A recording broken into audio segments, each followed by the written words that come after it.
So, inquire na po kayo dahil dalawa na pong unit ko ang available.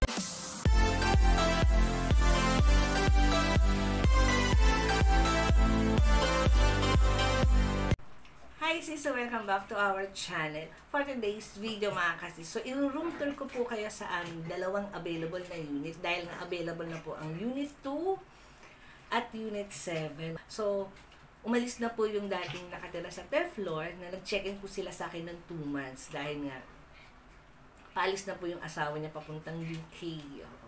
So, yung Unit 7 po is good for 2 person talaga. Pwedeng couple, pwedeng 2 person. And then, kung afford mo po na solo ka, pwede rin naman po. And then, dito sa may Unit 2 naman, sa may first floor, solo lang po talagang tinatanggap ko doon. Hindi po siya pang couple o pang 2 person. Solo lang po yung Unit 2. Pero sa Unit 2 po, meron po siyang bedroom, meron din siyang own CR at kitchen. So, sa Unit 7 po ay may own CR din at saka kitchen. Then, maluwag po talaga siya mga kasis. Kasya po ang 2 person doon sa Unit 7. So, ayan mga kasis, samahan niyo po ako. I-room tour natin ang Unit 2.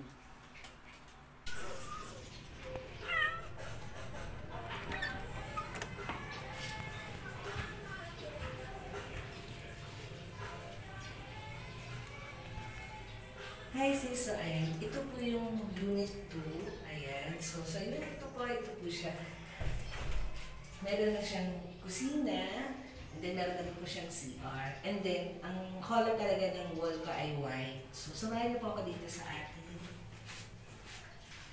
So ito po yung CR, ayan, so may CR na po siya, and then, ito na rin yung kanyang bed, so, paupo na natin yung video yung bed.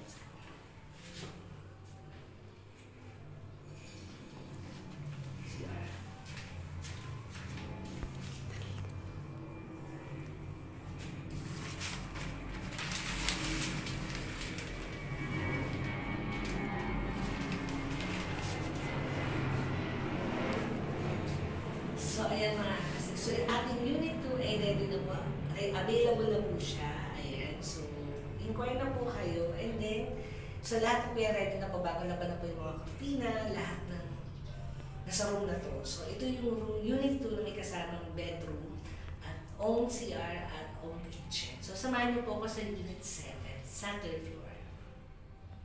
So, ayun na nga mga kasis, nakita niyo po yung Unit 2 sa first floor. So, meron na siyang bed, meron na siyang bedroom. And then, yung mga curtain po doon ay bagong laban na po. So, ready na po siya, pwede na siyang tirahan. So, marami naman po nag-i-inquire. Kaya lang po ay wala po tayong parking. So, yun po yung problema. And then, mga kasis, samahan niyo po ako sa Unit 7.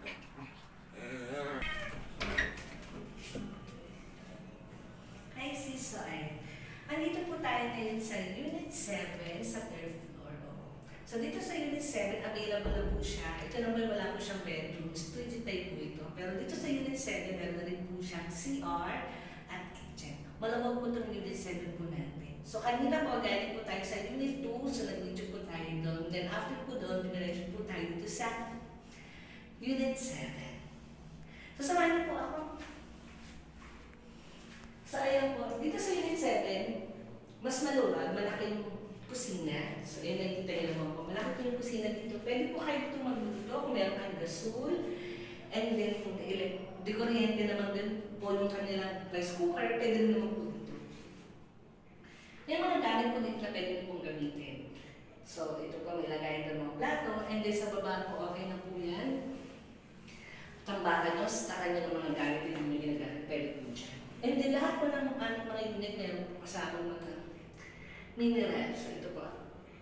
Pwede niyo pong gamitin lahat po ng dito.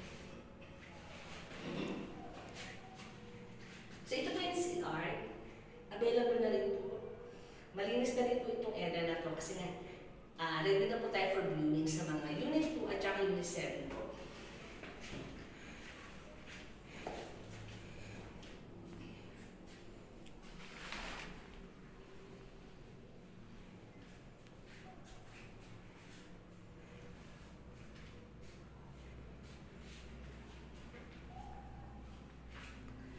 So, ayun mga kasis.